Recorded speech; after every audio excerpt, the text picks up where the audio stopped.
Iran महाजंग के बीच Israeli सेना का दावा आपको बताते हैं, जहां यमन से उस पर दूसरी बार हमला हुआ। यमन से 2 ड्रोन आने का दावा किया गया, जिसका सीधा मतलब निकाला जा रहा है हूथी लड़ाके भी अब इजरायल के खिलाफ जंग में शामिल हो गए हैं।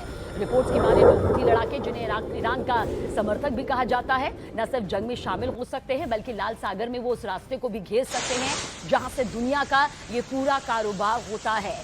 अगर स्ट्रेट ऑफ हॉर्मुज की तरह हूथियों ने लाल सागर के बाब अल मंदेब को बंद कर दिया तो सोचिए दुनिया भर में आर्थिक मंदी आ सकती है।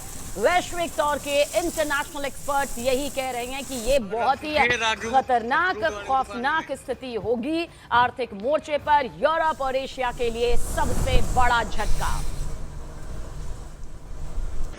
और आइए अब आपको यह भी बताते हैं कि आखिर बाब अल मंदेब क्यों जरूरी है। असल में देखिए, ये लाल सागर को अदम की खाड़ी और अरब सागर से जोड़ता है। साथ ही ये तेल और गैस की वैश्विक सप्लाई के लिए दुनिया का सबसे अहम समुद्री मार्ग है।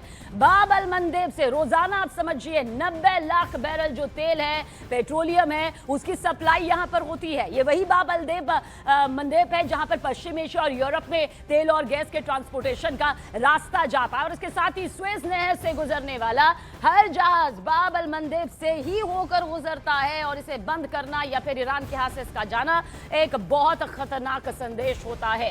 बाब अल मंदेब आखिर है क्या, कहां, अब वो भी आपको दिखाते हैं और समझाते हैं। ये मैप जो इस वक्त अब आपके सामने आने वाला है वो आपको यहां पर नजर आएगा। देखिए, ये पूरा बाब अल मंदेब आप समझिए, जहां पर हॉर्मुज की तरह तेल गैस का कारोबार का ये पूरा रास्ता है। बाब अल मंदेब स्ट्रेट, जिसे अब ईरान कह रहा है कि ये मैं बंद कर दूंगा, और अगर ऐसा होता है तो आर्थिक मोर्चे पर सबसे बड़ा खतरा नजर आता है। वहीं पर आप देखिए, ये दक्षिणी छोर पर आपको दिखाई देगा। जब कोई जहाज यूरोप जाने के लिए निकलता है तो वो अदन की खाड़ी को पार कर इसी स्ट्रेट से गुजरते हुए लाल सागर में यहां पर जाता है, जो अब आपको यहां पर नजर आएगा, जिसके आसपास ये आपको पूरा जो मैप है दिखाई यहां पर देगा। ये स्वेज नहर जिसका हम जिक्र कर रहे हैं, जो भूमध्य सागर के बिल्कुल आप देखिए यहां पर नजर आता है, और फिर मिस्र से लगने वाली स्वेज नहर से होते हुए देखिए भूमध्य सागर तक। जैसा कि हम आपको पहले बता चुके हैं, स्वेज नहर से गुजरने वाला हर जहाज जो है वो इसी बाब अल मंदेब स्ट्रेट से होकर गुजरता है।